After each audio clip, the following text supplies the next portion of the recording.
day po mga kahipon, yan for today's video po. Hihintayin po natin ang lobster na aking in-order na 8 kilos. Yung lobster na po yun mga kahipon ay manggagaling pa po sa balayan yan dahil nga po si Kaoya ay umorder sa atin ng 8 kilos. Yan, hintayin lang po natin mga kahipon ang ating lobster. At yun na nga po mga kahipon, papunta po tayo ngayon kay Oya dahil dumating na po ang lobster na in-order niya. Kukuha lang po tayo sa kanya ng pambayad. Para po sa lobster dahil bawal pong utangan ng lobster ngayon.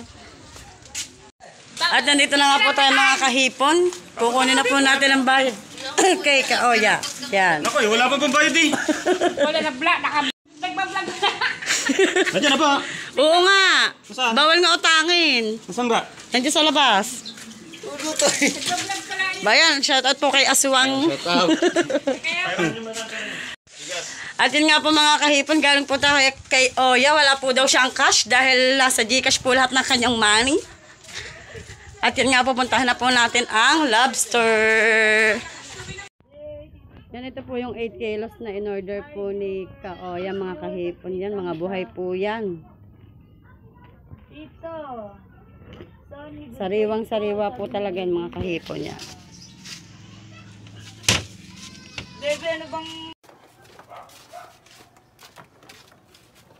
Ilang kilo to kuya? 8. 8 kilos. Walang kilo. Tawagan natin kuya para manawala ka. Dami oh. Yan, bakit mo ito? Ito yung prosin, balat eh. Oh, yan ha. Taba, mga buhay oh. Oh. Nagalaw pa. Oh. Mga buhay. Oh. Oh. Si Rodel, ang dami mo na naman lobster. Oh, mga buhay! Fresh na fresh. Ganda talaga. Kahit maitim ano. Maganda pa rin. Ayan naman sa ganda, may tanda naman. Oh. Yan, buhay na buhay talaga yan. Ganda ng YouTube channel ito, mga kahipon. Tapon ulo. Tapon ulo. Yan, tatawagan natin. Oya. Ay rin naman tapon sungot. Lobster.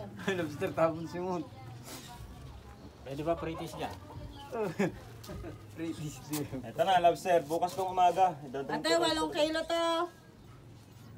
8 kilo. Ate, papagikas nga. At kesa nga daw uutang dito, kaya ng Oya. Pag nag-gikas tayo, halimbawa, 8,000 mahigit. 8, halimbawa, 8,000, 160.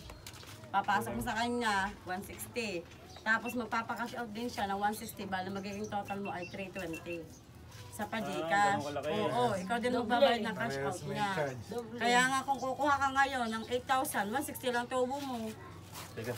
O, lakad na. Para isang ano lang. Dahil parehas may charge yun eh. May charge. Eh, ano naman, Pinuto magkano na ng naman din yung pinuto na ano. ng 5 ginta. Mga kahipon, ganda yung YouTube channel, tapon ulo yun oh.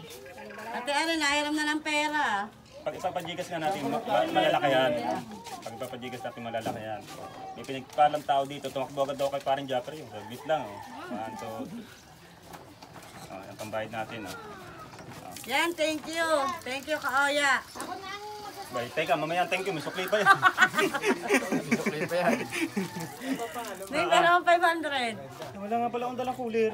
Ayan, hiramin mo muna nga yan. Basta ibabalik mo. Pabigay sa inyo ano, 40 pesos na 60, malaki na yan sa ano. Palengke, bloke. Lagyan muna natin dito. Talagan. May pitik-pitik pa, oh.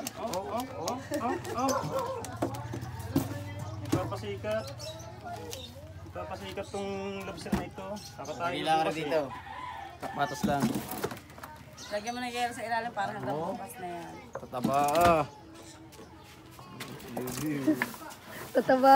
Ganda ni baby. Aba, ba't pa kay bebe nakatuto? Oo, masama. Tataba, yan. Reviewers. Alright, so ito na ating banagan, lobster. Takalob niya, naswang. Galing ka. At yun na nga po mga kahipon, nabayaran na po ni Oya ang lobster. Kaya ngayon naman po, tayo naman po magbabayad sa kinuhanan natin yan kay Kuya. Yan.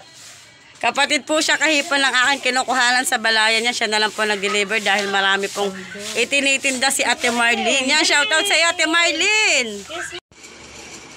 At yun na nga po mga kahipon, nakabayad na po tayo kay Kuya dun sa lobster na binil po natin kanina. Yan, thank you sa iyo, Ka-Oya. At ito nga po mga kahipon lang natira sa binili ni Oyang lobster. Yan, meron na po tayong panggastos mga kahipon. At thank you din nga po pala kay Idol Jeff dahil pinahiram niya po si Oya ng pambayad sa lobster.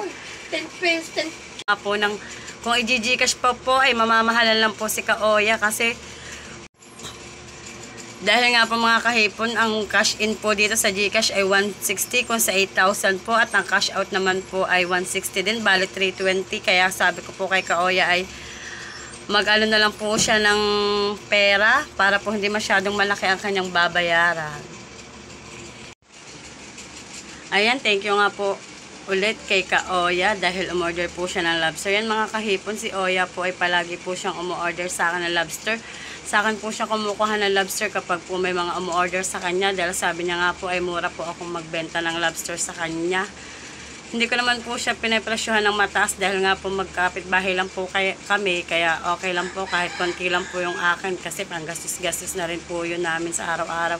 Yan, maraming salamat po sa inyong lahat mga kahipon. Dito ko na po tatapusin aking vlog. Thank you po!